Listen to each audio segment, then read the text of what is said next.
Assalamualaikum warahmatullahi wabarakatuh. Perkenalkan, nama saya Latifah dengan NPM 201110039. Baiklah, di sini saya akan menjawab UTS Sejarah Kebudayaan Islam dengan dosen pengampu Ibu Eka Tusiana, MPD. Baiklah, langsung saja. Yang pertama yaitu pengertian sejarah menurut saya. Jadi, menurut saya kan sejarah itu menurut istilah adalah kejadian atau suatu peristiwa.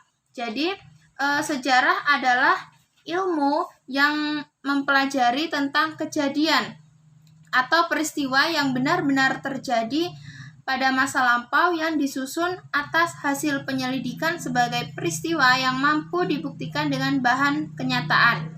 Nah, sedangkan kebudayaan itu adalah bentuk hasil dari karya cipta, rasa, dan juga karsa dari manusia. Nah, ruang lingkup yang mencakup banyak aspek-aspek kehidupan seperti dalam bidang hukum, agama, atau keyakinan, penciptaan seni, kebiasaan, dan adat istiadat, keahlian, dan juga moral. Nah, sedangkan sejarah kebudayaan Islam itu adalah suatu ilmu yang mempelajari hasil karya, rasa, dan cipta orang-orang Islam di masa lalu, baik bentuk sosial, budaya, ekonomi, politik, dan tata kehidupan lainnya. Nah, jadi tujuan mengapa sih SKI ini dipelajari di MI? Jadi, tujuan dan manfaat mempelajari SKI adalah seseorang akan mendapatkan informasi dan pemahaman mengenai asal-usul khasanah budaya dan kekayaan di bidang lainnya yang pernah diraih oleh umat Islam di masa lampau dan mengambil pelajaran dari hasil kejadian tersebut. Nah, SKI juga merupakan pelajaran yang sangat penting karena sebagai upaya untuk membentuk watak dan kepribadian umat. Nah, dengan mempelajari SKI, maka peserta didik dapat memperoleh pelajaran yang berharga dari pelajaran seorang tokoh atau generasi zaman dahulu. Kemudian peserta didik juga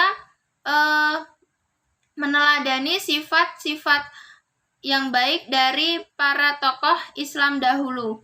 Jadi, apabila dikaitkan dengan Islam, maka kebudayaan Islam itu adalah hasil karya, karsa, dan cinta umat Islam yang didasarkan kepada nilai-nilai ajaran Islam yang bersumber hukum dari Al-Quran dan juga sunnah Nabi.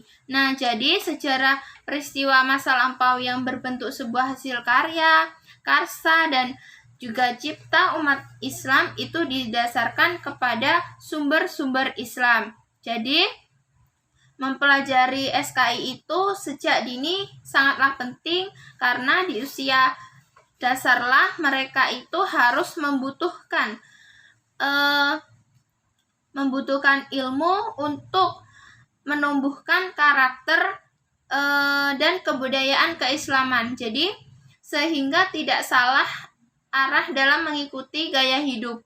Nah, atau budaya lain pada era globalisasi. Karena itulah kebanyakan kebudayaan Islam itu sudah mulai pudar seiring dengan berjalannya zaman.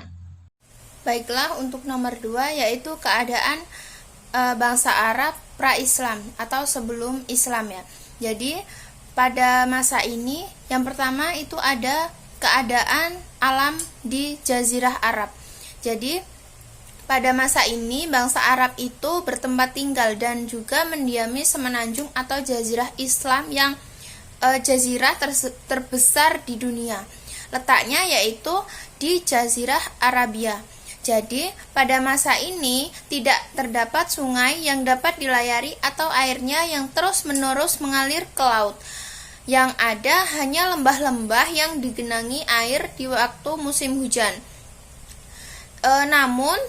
Namun ternyata jazirah ini dibagi menjadi beberapa bagian, yaitu daerah pedalaman dan juga pinggir laut. Nah, daerah pedalaman ini adalah daerah padang pasir yang kering. Mengapa? Karena jarang sekali terjadi hujan, dan yang juga mengakibatkan daerah tersebut menjadi tandus, kering, bahkan berdebu. Kemudian daerah pinggir laut itu sangat subur karena sering terjadinya hujan. Jadi daerah yang meliputi pinggir laut itu antara lain Hijaz, Yaman, Hadramaut, Oman, dan Bahrain. Kemudian yang kedua itu ada keadaan sosial politik. Jadi di dalam masa ini terdapat dua negara di masa jahiliyah, yaitu kerajaan Bizantium Romawi di barat dan juga kerajaan Persia di timur. Jadi Jazirah Arab itu sangatlah menikmati kemerdekaan kecuali daerah utara. Daerah utara itu seperti Palestina, Lebanon, Yordania, dan juga Syam. Nah, daerah tersebut berada di bawah kekuasaan Bizantium, sedangkan Irak itu di bawah kekuasaan Persia. Kemudian kalangan Arab Badui itu tidak ada pemerintahan kesatuan politik. Mengapa? Karena mereka itu bukan bangsa, melainkan mereka adalah kaum atau suku yang dipimpin oleh kepala suku, sehingga mereka itu lebih solidaritas atas kelompok atau suku mereka. Karena tidak adanya pemerintahan pusat yang mengurus antar suku, maka sering terjadilah suatu konflik. Nah, peperangan antar suku itu sering terjadi. Bahkan hal sepele saja itu bisa menimbulkan peperangan. Akibat sering terjadi peperangan tersebut, mereka itu tidak berkembang. Bahkan untuk mendapatkan sejarah Arab pra-Islam itu langka. Kemudian di kalangan Arab penetap atau bukan Arab Badui tadi itu sudah ada pemerintahan. Jadi pusat pemerintahan mereka itu berada di Mekah karena sudah banyak suku-suku yang pernah memerintah, atau antara lain itu suku Bani Huza'ah, suku Bani Jurhum, suku Bani Quraisy, dan lainnya. Kemudian ada keadaan sosial ekonomi di mana pada kegiatan perdagangan di laut itu mereka pergi ke India, Tiongkok, dan juga lainnya. Sedangkan perdagangan di darat itu di Jazirah Arab. Akan tetapi setelah Yaman dijajah oleh bangsa Habsyi dan juga bangsa Persia, maka kaum penjajah itu menguasai kegiatan perdagangan yang ada di laut, sedangkan perdagangan yang di darat itu berpindah ke tangan orang Mekah. Jadi pada masa tersebut kemudian Hashim bin Abdi Manaf bin Qusay itu adalah seorang negarawan yang pandai sekali. Dia melakukan usaha memperkembangkan pemerintahan Quraisy. Nah, dengan adanya mengadakan persetujuan dagang dengan negara tetangga seperti Ghasani dan Bizantium, maka mereka itu membuka jalur perdagangan baru dan juga membentuk dua kabilah dagang yang dikirim. Kemudian masing-masing itu ke Yaman pada musim dingin dan juga ke Syria itu pada musim panas. Jadi pada masa pemerintahan Hashim di kota Mekah ini benar-benar berperan sebagai pusat transito dagang yang sangat maju. Kemudian barang-barang terpenting dalam jalur perdagangan timur barat itu ada kafilah-kafilah dagang Arab membawa rempah-rempah dari Habsyi untuk diperdagangkan di Persia. Dan juga mereka itu berdagang mutiara di Persia yang dikeluarkan dari Selat Agama. Kemudian yang keempat itu adanya bidang agama dan juga budaya bangsa Arab. Jadi pada mayoritas penduduk Jazirah Arab itu yang di masa jahiliyah menyembah berhala tadi, itu minoritas mereka ada di orang Yahudi di Yastrib, jadi orang Kristen di Arabia Selatan, dan sedikit yang beragama Hanif di Mekah. Kemudian karena banyak sekali berhala di Mekah, maka Ka'bah yang dibangun Nabi Ibrahim dan juga Ismail itu berubah fungsi, yang dahulunya sebagai tempat beribadah bagi agama Hanif, kemudian menjadi tempat berkunjung untuk menyembah berhala. Kemudian agama Yahudi itu dibawa masuk ke semenanjung Arabia oleh orang Israel dari Palestina.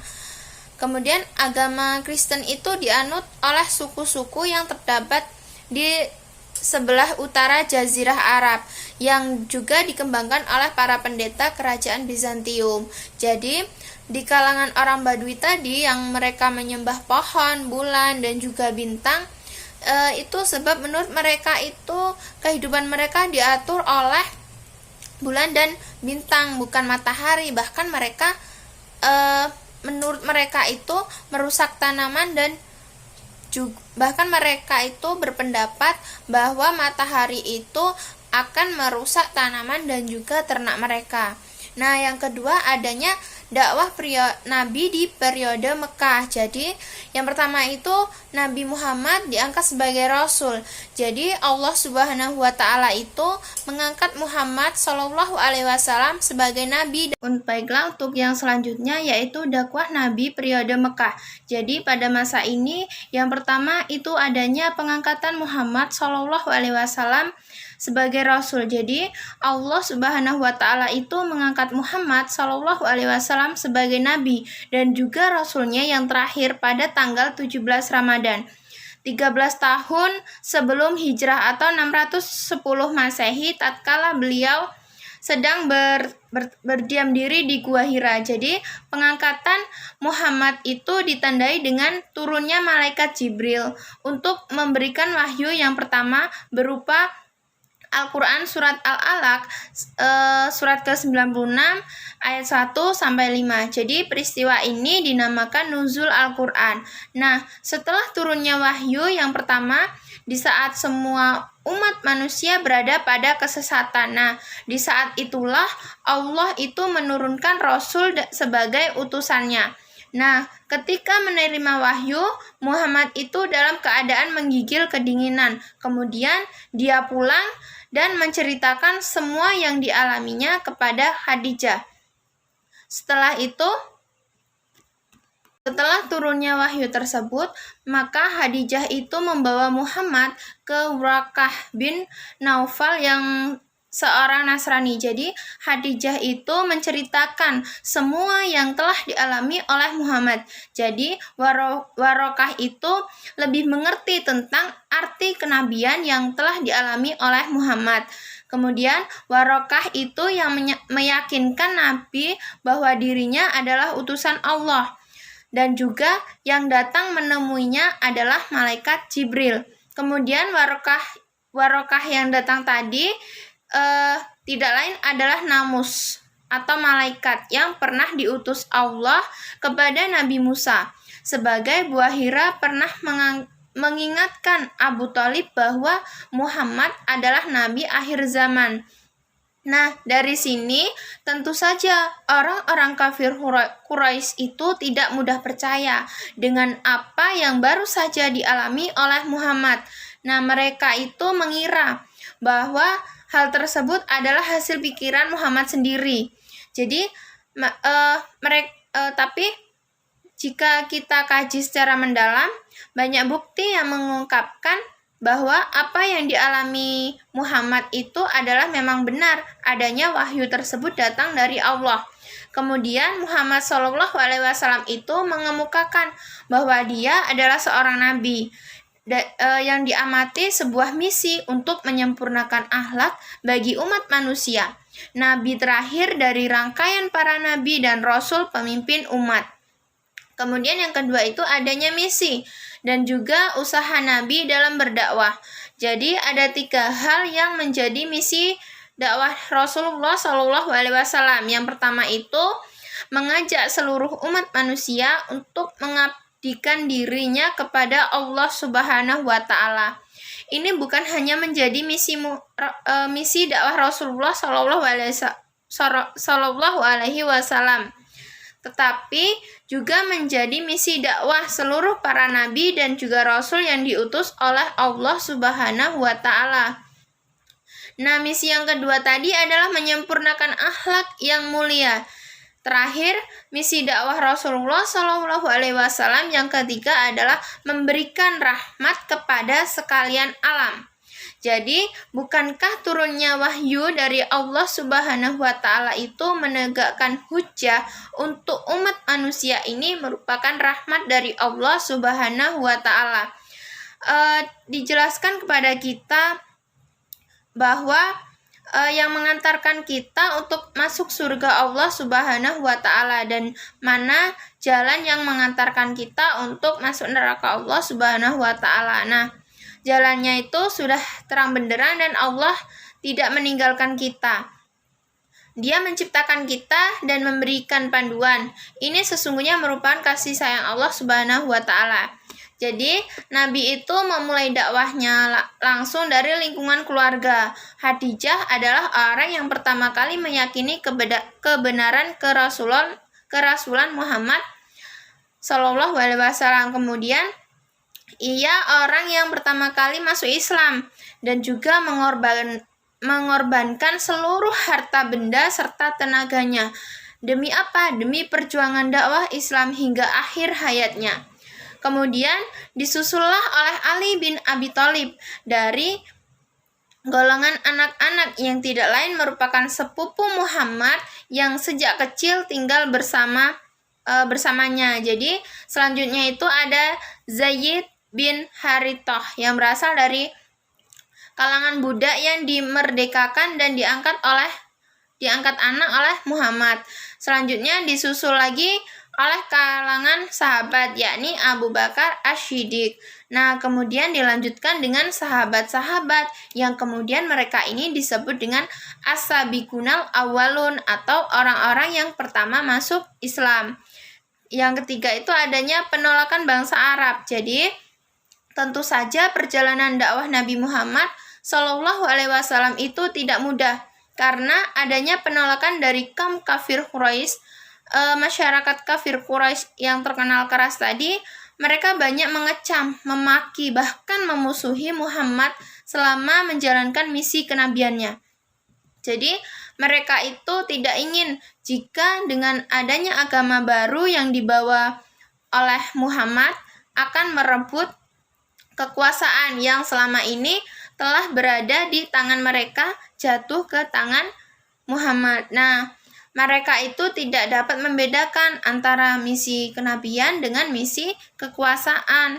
Sehingga bagi mereka menerima agama baru itu yang dibawa oleh Muhammad sama halnya dengan tunduk kepada kekuasaan Bani Abdul Al-Muthalib dan juga suku-suku bangsa Arab yang selalu bersaing untuk memperebutkan kekuasaan. Kemudian pada akhirnya kaum muslim itu banyak mengalami penyiksaan dari kaum Quraisy. Mereka sangat menderita, bahkan menyedihkan sekali. Untuk menghindari siksaan dan ancaman tersebut, maka umat Islam itu akhirnya memutuskan untuk hijrah. Jadi, negeri yang pertama yang menjadi tempat tujuan mereka adalah Habasah. Rajanya itu terkenal, rajanya yang adil dan juga tidak pernah menganiaya orang.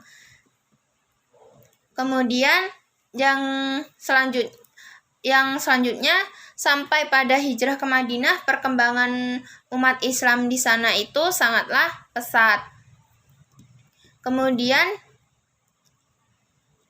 yang sampai pada hijrah ke Madinah tadi, peristiwa itu terjadi pada tahun kelima sesudah Muhammad diutus menjadi Rasul dengan diikuti oleh 10 orang laki-laki dan juga 4 orang perempuan. Namun jumlah itu terus bertambah hingga mencapai 100 orang. Nah, pada akhirnya itulah sampai pada hijrah ke Madinah, perkembangan umat Islam di sana itu sangatlah pesat. Untuk selanjutnya yaitu dakwah Nabi periode Madinah. Jadi proses hijrah ke Madinah. Jadi pada masa ini setelah mendapat perintah hijrah dari Allah Subhanahu wa taala, Rasulullah itu menemui sahabatnya, yaitu Abu Bakar, agar mempersiapkan segala sesuatu yang diperlukan dalam perjalanan. Nabi juga menemui Ali dan juga meminta kepadanya agar tidur di kamarnya guna untuk mengelabui musuh yang berencana untuk membunuhnya. Nah, pada Senin malam Selasa itu Nabi ditemani Abu Bakar dalam perjalanan menuju Yastrib. Jadi keduanya itu singgah di Gua Sur, arah selatan Mekah. Untuk apa? Untuk menghindar dari pengejaran orang kafir Quraisy. Nah, mereka itu bersembunyi di situ selama 3 malam, dan putra-putri Abu Bakar seperti Abdullah, Aisyah, Asma, serta sahayanya Amir bin Fuhairah itu mengirimi makanan. Nah, setiap malam itu mereka menyampaikan kabar pergunjingan orang Mekah tentang Rasulullah. Jadi pada malam ketiga itu mereka keluar dari persembunyiannya, kemudian melanjutkan perjalanan ke Yastrib yang bergerak ke arah barat menuju Laut Merah, melewati jalan yang tidak bisa dilewati oleh kabilah dagang ketika itu. Jadi setelah 7 hari dalam perjalanan Nabi Muhammad SAW dan Abu Bakar sampai di Kuba. Ketika tiba di Kuba, sebuah desa yang jaraknya sekitar 10 km dari Yastrib, Nabi istirahat beberapa hari lamanya di situ. Kemudian ia menginap di rumah Kalsum bin Hindun. Nah, di halaman rumah inilah Nabi membangun sebuah masjid yang pertama kali dibangunnya, yang dikenal dengan Masjid Kuba. Kemudian tak lama kemudian Ali itu menggabungkan diri dengan Nabi setelah menyelesaikan segala urusannya di Mekah. Sementara itu penduduk Yastrib menunggu-nunggu kedatangan mereka. Akhirnya yang mereka tunggu itu datang dan mereka menyambut dengan penuh sukacita. Kemudian yang selanjutnya itu sebab-sebab terjadinya hijrah. Yang pertama yaitu tekanan kaum Quraisy terhadap dakwah Islam semakin keras. Jadi tekanan dan siksaan kafir Quraisy terhadap umat Islam itu semakin keras. Bukan hanya kaum muslimin yang lemah, tapi para sahabat dan keluarga Rasulullah pun menjadi sasaran kekejaman mereka. Nah, yang kedua yaitu penduduk Yastrib menerima dakwah Rasulullah. Ternyata penduduk Yastrib itu lebih menerima dakwah Nabi Shallallahu Alaihi Wasallam itu daripada penduduk negeri lain. Jadi hal ini terbukti oleh baiat yang dilakukan oleh penduduk Yastrib kepada Rasulullah. Yang ketiga itu adanya permintaan penduduk Yastrib agar Rasulullah itu hijrah ke negerinya. Penduduk Yastrib itu dikenal memiliki sifat yang ramah, lemah lembut, dan juga suka menolong. Itu bukan hanya berjanji untuk setia dan melindungi Nabi Muhammad SAW. Rasulullah SAW memerintahkan kaum muslimin agar segera hijrah ke Yastrib. Jadi karena kaum muslimin itu juga meminta, jadi sebanyak 75 orang itu penduduk Yastrib berbaiat di hadapan Rasulullah SAW di desa Aqabah. Yang selanjutnya itu adanya rencana pembunuhan kafir Quraisy terhadap Rasulullah. Jadi yang selanjutnya adalah usaha-usaha Nabi di Madinah. Yang pertama itu membangun masjid. Nah, Nabi itu di sana juga membangun masjid. Yang kedua adalah menciptakan persaudaraan baru, yaitu Rasulullah menciptakan tali persaudaraan antara kaum muhajirin dan juga kaum ansor. Tujuannya untuk apa? Tujuannya karena jika tali persaudaraan kuat, maka akan menghadirkan kekuatan juga. Yang selanjutnya itu perjanjian dengan masyarakat Yahudi di Madinah. Kemudian adanya tantangan yang dihadapi di Madinah. Tantangan dakwah Nabi Muhammad di Madinah itu, meskipun telah hijrah di Madinah, Rasulullah dan kaum muslimin itu mengemban tugas dakwah yang begitu berat karena mereka itu tetap menerima penentangan dari kaum kafir Quraisy. Nah, kaum kafir Quraisy itu tetap berusaha keras untuk menghentikan dakwah dan menghancurkan kaum muslim. Selanjutnya ada peristiwa yang pernah terjadi, bentuk dari sebagian tantangan Nabi Muhammad SAW dan juga kaum muslimin. Yang pertama itu adanya perang Badar, yang kedua adanya perang Uhud, yang ketiga adanya perang Kandat, yang keempat adanya perjanjian Hudaibiyah, dan yang kelima adanya Fathul Makkah. Nah, itulah tadi penjelasan periode kehidupan pra Mekah. Nah, itulah tadi penjelasan tentang keadaan bangsa Arab pra-Islam, dakwah Nabi periode Mekah, dan juga dakwah Nabi periode Madinah. Baiklah, untuk selanjutnya nomor 3 yaitu jelaskan secara runtut apa itu Khulafaur Rasyidin, kemudian sebutkan 4 tokoh Khulafaur Rasyidin serta kontribusinya dalam bidang politik dan juga ekonomi, sosial budaya, dan bidang ilmu pengetahuan. Jadi Khulafaur Rasyidin itu artinya pengganti Rasul yang cendekiawan. Jadi pencetus nama Al-Khulafa Ar-Rasyidin itu adalah dari orang-orang muslim yang paling dekat dengan Rasul setelah meninggalnya beliau. Jadi mereka itu menganggap bahwa 4 tokoh sepeninggal Rasul itu orang yang selalu mendampingi Rasul ketika beliau menjadi pemimpin dan dalam menjalankan tugasnya. Tugasnya Khulafaur Rasyidin adalah menggantikan kepemimpinan Rasulullah dalam mengatur kehidupan kaum muslimin. Jadi jika tugas Rasul terdiri dari 2 hal, yaitu tugas kenabian dan juga tugas kenegaraan, maka Khulafaur Rasyidin itu bertugas menggantikan kepemimpinan Rasulullah dalam masalah kenegaraan, yaitu sebagai kepala negara atau kepala pemerintah dan pemimpin agama.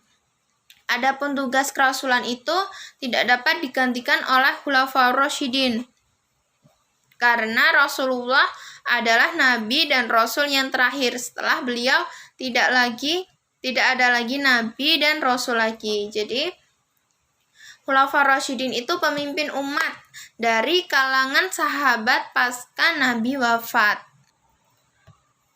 Adapun 4 Khulafaur Rasyidin tadi, yang pertama adalah Khalifah Abu Bakar Asy-Syiddiq. Jadi pada tahun 11 sampai 13 Hijriah atau 632 sampai 634 Masehi. Nah, yang kedua itu adalah Khulafaur Rasyidin Khalifah Umar Ibnu Al-Khattab. Nah, pemerintahan khalifah ini terjadi pada 13 sampai 23 Hijriah atau 634 sampai 644 Masehi. Yang ketiga yaitu Khalifah Utsman bin Affan pada 23 sampai 35 Hijriah atau 644 sampai 656 Masehi. Dan yang keempat yaitu Khalifah Ali bin Abi Thalib pada tahun 35 sampai 40 Hijriah dan atau 656 sampai 661 Masehi. Nah, kontribusi 4 Khulafaur Rasyidin tadi dalam berbagai bidang itu bermacam-macam.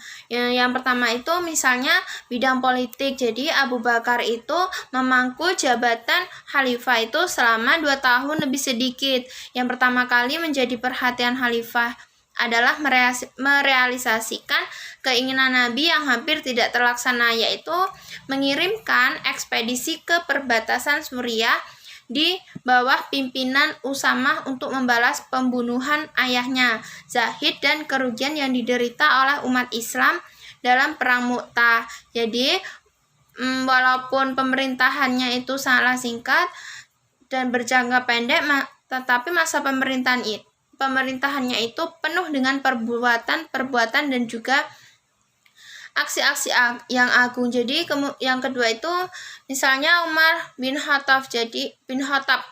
Jadi Khalifah Umar itu menganggap bahwa tugasnya yang pertama kali adalah mensukseskan ekspedisi yang dirintis oleh pendahulunya. Belum lagi genap 1 tahun memerintah, Umar telah menorehkan tinta emas dalam sejarah perluasan wilayah kekuasaan ini.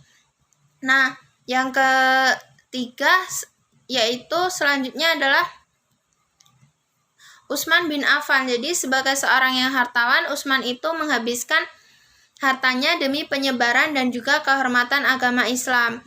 Jadi serta kaum muslimin, selain menyumbang biaya perang dengan angka yang sangat besar juga untuk membangun kembali Masjid Al-Haram atau Mekah dan juga Masjid Al-Nabawi atau Madinah. Jadi Utsman itu berperan aktif sebagai perantara dalam perjanjian Hudaibiyah sebagai utusan Nabi.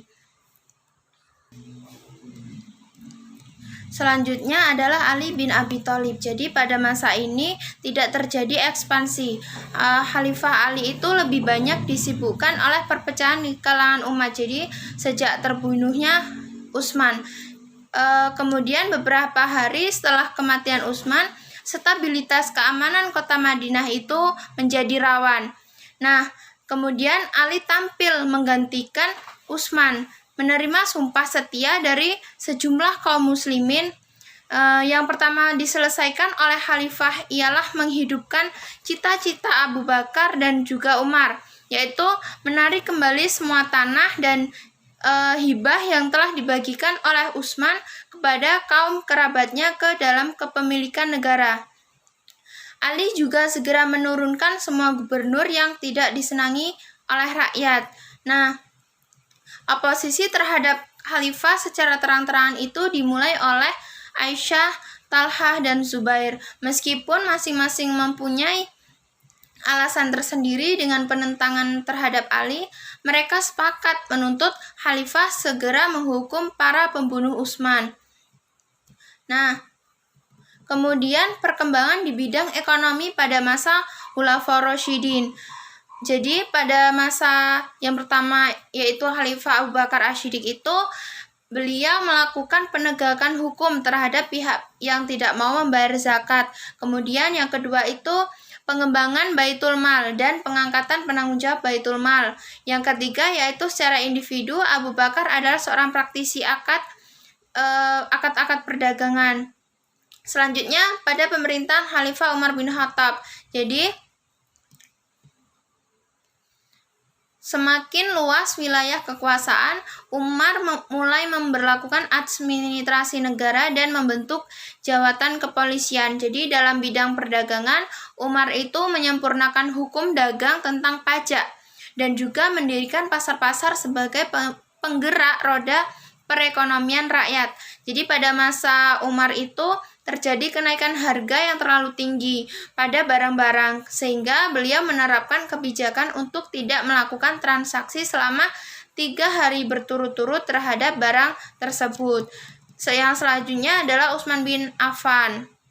Nah, Utsman bin Affan itu adalah khalifah ketiga yang memerintah secara 12 tahun. Jadi 6 tahun pertama itu beliau melakukan penataan administrasi seperti Khalifah Umar. Karena kekuasaan Islam itu semakin luas, maka sumber daya penerimaan negara juga semakin besar.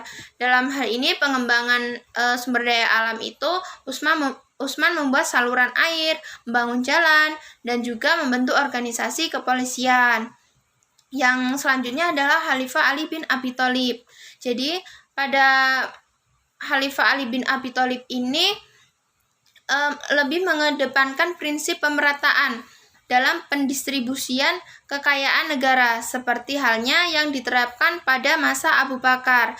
Jadi, menetapkan pajak terhadap para pemilik kebun dan mengizinkan pemungutan zakat terhadap para pemilik kebun, dan juga mengizinkan pemungutan zakat itu terhadap sayuran segar, kemudian melakukan kontrol pasar dan memberantas pedagang licik, menimbun barang, dan pasar gelap. Kemudian juga membentuk petugas keamanan yang disebut dengan syurtah atau biasa dikatakan sebagai polisi yang dipimpin oleh sahibu syurtah, serta ketat dalam menangani keuangan negara dan melanjutkan kebijakan Umar. Kemudian dalam bidang pengetahuan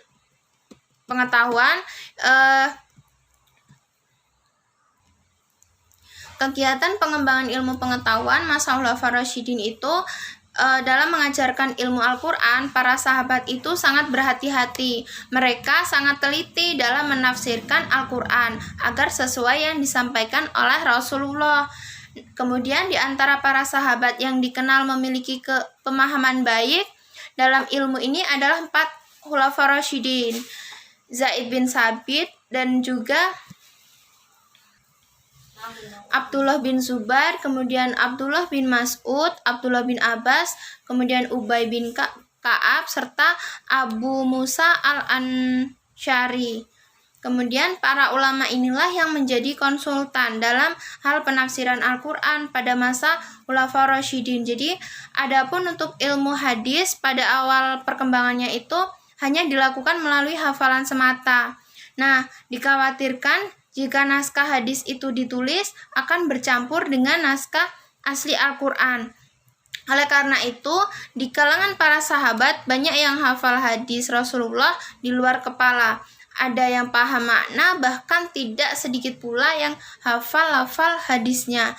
Nah, di antara para ahli hadis yang terkenal saat itu adalah Abdullah bin Abbas, Abdullah bin Umar, Abdullah bin Amr, kemudian Abu Hurairah, Abu Sa'id Al-Hudri, Aisyah bin Abu Bakar, Abbas bin Malik, Jabir bin Abdullah, dan yang terakhir adalah Ibnu Mas'ud.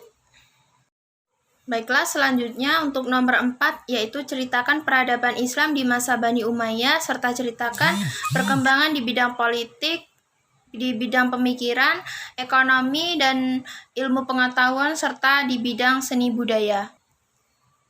Jadi, sejarah peradaban Islam itu mencatat bahwa dinasti pertama itu selepas masa Khalifah Rasyidin adalah dinasti Umayyah yang dipelopori oleh Muawiyah bin Abu Sufyan. Jadi, kendati Islam politiknya bertolak jauh dari sistem Khalifah Rasyidin, namun di masa Khalifahan Umayyah itu perkembangan ilmu pengetahuan itu terbilang sangatlah pesat. Jadi, berbeda dengan masa Khalifah Rasyidin yang menggunakan musyawarah untuk mengangkat khalifah. Jadi dinasti-dinasti Islam setelahnya termasuk Khalifah Umayyah itu mewariskan kekuasaan melalui jalur keturunan. Jadi dengan kata lain, khalifah ini dari anak khalifah sebelumnya.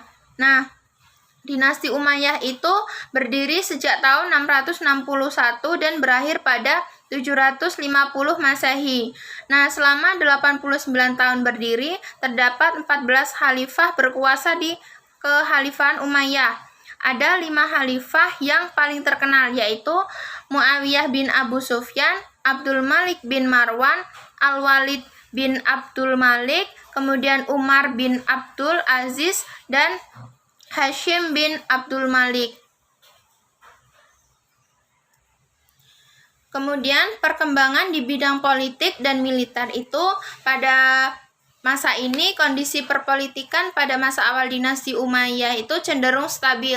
Jadi Muawiyah itu dengan kemampuan politiknya mampu meredam gejolak-gejolak yang terjadi, hingga ia mengangkat anaknya Yazid menjadi penggantinya, barulah terjadi pergolakan politik. Nah, perkembangan atau prestasi pada politik militer yaitu dengan terbentuknya 5 lembaga pemerintahan, antara lain 1 lembaga politik, yang dipimpin oleh An-Nizam As-Siyasi. Yang kedua, lembaga keuangan An-Nizam Al-Mali. Yang ketiga, lembaga tata usaha An-Nizam Al-Idari. Yang keempat, lembaga kehakiman An-Nizam Al-Qadi. Dan yang kelima, lembaga ketatanegaraan An-Nizam Al-Harbi. Jadi dalam kebijakan militer dinasti Umayyah itu menerapkan beberapa hal, yaitu yang pertama undang-undang wajib militer, yang kedua perluasan daerah. Nah, kemudian sistem pemerintahan Bani Umayyah. Jadi Muawiyah bin Abu Sufyan itu menjadi khalifah pertama dinasti Bani Umayyah setelah Hasan bin Ali bin Abu Thalib menyerahkan kekhalifahannya kepada Muawiyah. Sebelumnya Muawiyah itu menjabat sebagai gubernur Syriah. Jadi selama berkuasa di Syriah tadi, Muawiyah itu mengandalkan orang-orang Syriah dalam memperluas batas wilayah Islam. Ia mampu membentuk pasukan Syriah menjadi satu kekuatan militer Islam yang terorganisir dan berdisiplin tinggi. Ia membangun sebuah negara yang stabil dan terorganisir. Nah, kemudian yang selanjutnya adalah faktor pendukung kemajuan Bani Umayyah. Yang pertama itu adanya penguasa yang kuat dan berwibawa. Kemudian yang kedua ditegakkannya toleransi agama terhadap penganut agama Islam dan agama Kristen dan Yahudi. Yang ketiga, majunya ilmu pengetahuan seperti filsafat, sains, fikih, dan juga sejarah.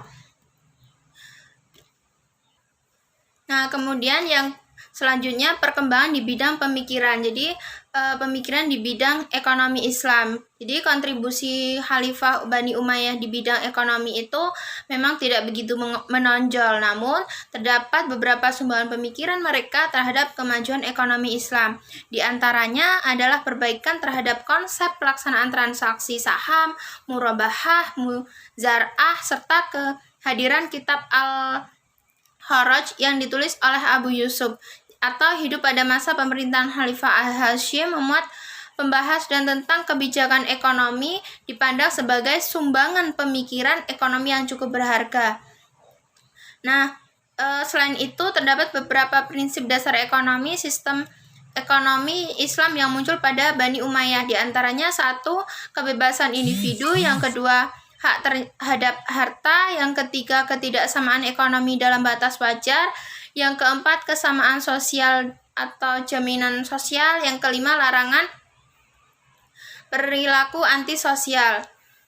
Yang selanjutnya yaitu perkembangan pemikiran pada bidang hukum Islam. Jadi pada masa Bani Umayyah banyak muncul perkembangan pada pemikiran hukum Islam, sehingga banyak melahirkan tokoh-tokoh ulama mazhab yang berkembang hingga saat ini yang digunakan sebagai rujukan dalam hukum Islam. Selanjutnya yaitu perkembangan pemikiran dalam bidang pendidikan. Jadi sistem pendidikan yang berjalan pada masa dinasti Umayyah itu merupakan kelanjutan dari pengajaran yang dilakukan oleh Nabi Muhammad SAW dan Khulafaur Rasyidin. Kemudian dinasti Bani Umayyah itu meneruskan pendidikan tersebut sekaligus meluaskan jangkauan wilayah pengajaran. Nah, dalam catatan sejarah, dinasti Umayyah itu telah melakukan beberapa gerakan pada bidang pendidikan seperti memberikan kurikulum pada setiap bidang. Jadi diantaranya adalah ilmu agama, ilmu Al-Quran, hadis, fikih, sejarah, geografi, dan ilmu pengetahuan bidang bahasa dan juga ilmu filsafat. Nah, selanjutnya adalah perkembangan di bidang ekonomi. Jadi pada perkembangan bidang ekonomi itu kebijakan yang dibuat oleh Abdurrahman III sangat berpengaruh pada dinasti Umayyah di Andalusia. Jadi Abdurrahman III itu berhasil mendapatkan kendali Andalusia dan menyatakan dirinya menjadi khalifah sebagai dasar legitimasi kepada pemerintahannya, karena dinasti Abbasiyah di Baghdad itu sudah melemah karena hanya boneka-boneka di tangan Bani Buwayhi dan menangkal bahaya dari kemunculan kekhalifahan Bani Fatimiyah di Afrika Utara. Nah, kebijakannya Abdurrahman III yang pertama yaitu mencetak koin emas sebagai alat transaksi yang sah setelah putus dari kekuasaan Abbasiyah. Yang kedua yaitu membangun kota satelit dengan nama salah seorang selirnya Al-Zahra di sebuah bukit pegunungan Sierra Morena sekitar 3 mil sebelah utara Cordova dan menghadap sungai Guadalquivir yang di atasnya terdapat jembatan yang melintasi sungai tersebut dengan konstruksi lengkung sebagai penyangga. Yang ketiga yaitu membangun jembatan Cordova yang terletak di atas sungai Al-Wadi Al-Kabir atau lembah besar dengan nama Kontorah Adar atau jembatan massa. Yang keempat yaitu memenuhi kebutuhan air. Yang kelima, pada bidang pertanian dan perindustrian itu memperbaiki kondisi tanah dengan cara membuat sistem irigasi ilmiah. Yang keenam, membentuk pasukan polisi sehingga masyarakat itu menjadi aman, orang asing dan pedagang itu bebas bepergian ke daerah yang paling sukar tanpa merasa takut ada halangan dan rintangan di jalan. Kemudian perkembangan di bidang ilmu pengetahuan. Jadi di masa Khalifah Umayyah itu keluarga Khalifah dan pemerintahannya itu menaruh perhatian besar terhadap ilmu pengetahuan. Jadi sejumlah bidang ilmu itu berkembang pesat seperti seni rupa yang dibuktikan dengan pahatan-pahatan, seni ukir, dan lukisan kaligrafi dari masa tersebut. Kemudian ada beberapa perkembangan ilmu pengetahuan pada masa Khalifah Umayyah. Yang pertama itu ilmu agama, yang kedua ada ilmu Arab, kemudian ada ilmu sejarah, ada ilmu kalam, kemudian sastra. Nah, selanjutnya adalah perkembangan di bidang seni budaya. Jadi, kemajuan dalam bidang sosial budaya pada masa pemerintahan dinasti Umayyah itu beberapa cabang seni budaya mengalami kemajuan, terutama seni bahasa, seni suara, seni rupa, dan seni bangunan. Nah, kemajuan dalam bidang bahasa dan sastra itu salah satu faktornya adalah luasnya wilayah kekuasaan dinasti Umayyah. Kemudian kemajuan dalam bidang seni rupa. Jadi seperti dikemukakan pada bagian awal tadi bahwa salah satu orientasi pemerintah dinasti Bani Umayyah adalah pengembangan wilayah kekuasaan. Yang ketiga yaitu seni bangunan dan arsitektur.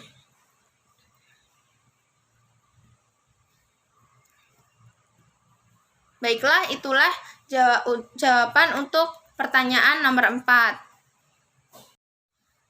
Untuk selanjutnya nomor 5 yaitu ceritakan peradaban Islam di masa Bani Abbasiyah serta ceritakan perkembangan di bidang politik, pemikiran, ekonomi, pengetahuan dan juga di bidang seni budaya. Jadi selepas Bani Umayyah lengser, kekuasaan Khalifah Islam itu berpindah ke dinasti Abbasiyah yang berlangsung pada 750 sampai 1258 Hijriah atau 1261 sampai 1517 Masehi. Jadi selama masa Khalifah Abbasiyah ini sejarah ilmu pengetahuan berkembang pesat, di mana Khalifah Abbasiyah itu dipelopori oleh Abu al-Abbas as-Saffah yang meruntuhkan dinasti Umayyah pada 1261 Masehi. Jadi Abu al-Abbas as-Saffah juga didaulat sebagai khalifah pertama dinasti Abbasiyah. Kemudian perkembangan sistem politik dan ilmu pengetahuan itu maju pesat di masa dinasti Abbasiyah yang melanggengkan kekuasaan sampai 5 abad di kawasan Timur Tengah. Untuk yang pertama yaitu perkembangan politik pada masa Bani Abbasiyah. Jadi menjelang akhir Daulah Umayyah itu Umayyah I itu terjadilah bermacam-macam kekacauan yang disebabkan oleh penindasan yang terus-menerus terhadap pengikut Ali dan Bani Hashim. Jadi merendahkan kaum muslimin itu yang bukan bangsa Arab sehingga mereka tidak diberi kesempatan dalam pemerintahan dan juga pelanggaran terhadap ajaran Islam dan hak asasi manusia dengan cara terang-terangan.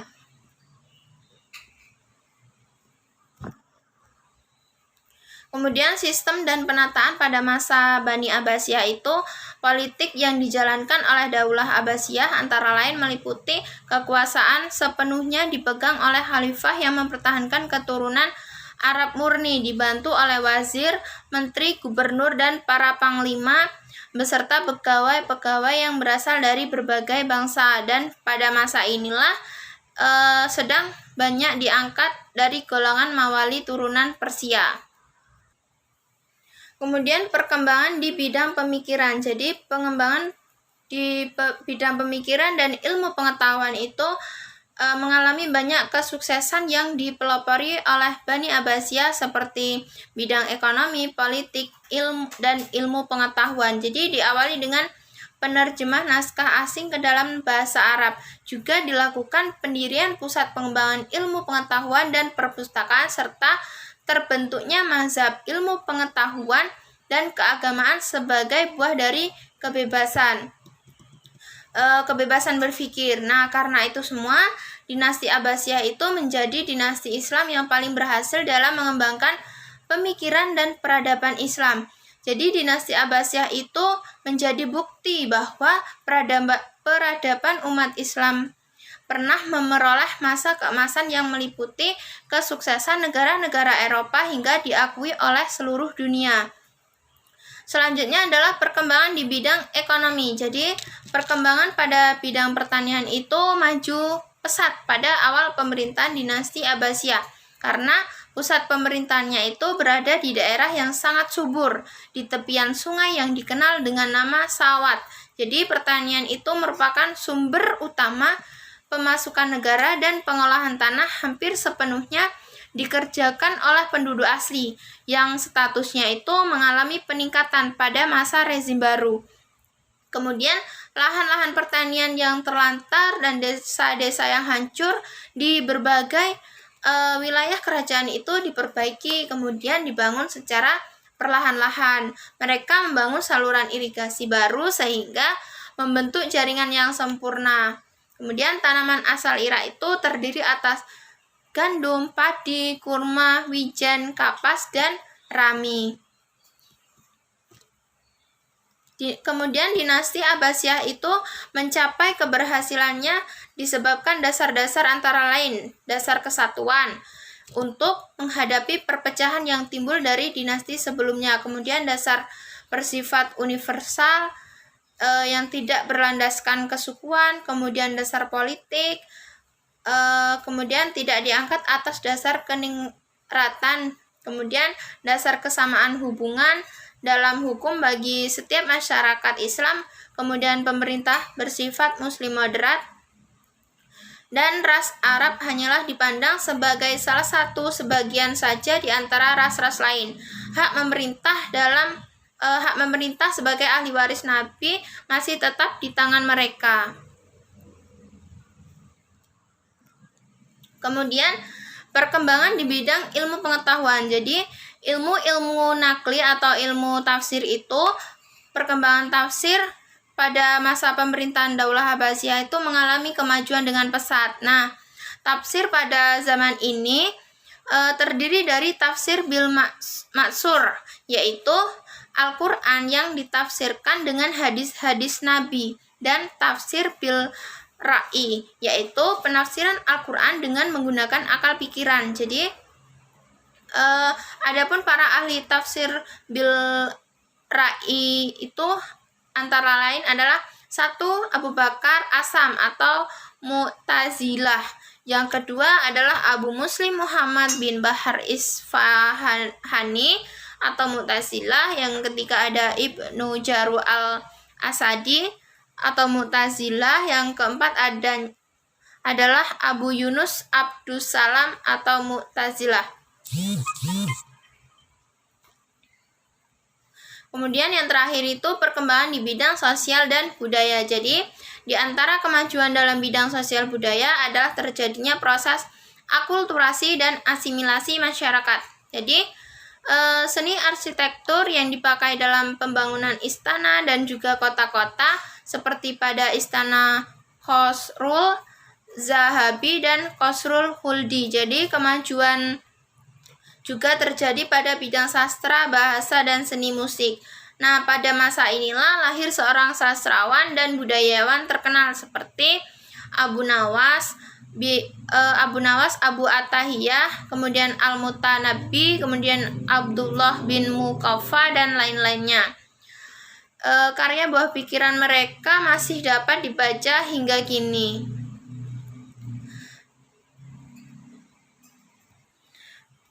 Baiklah, itulah jawaban dari soal nomor 5.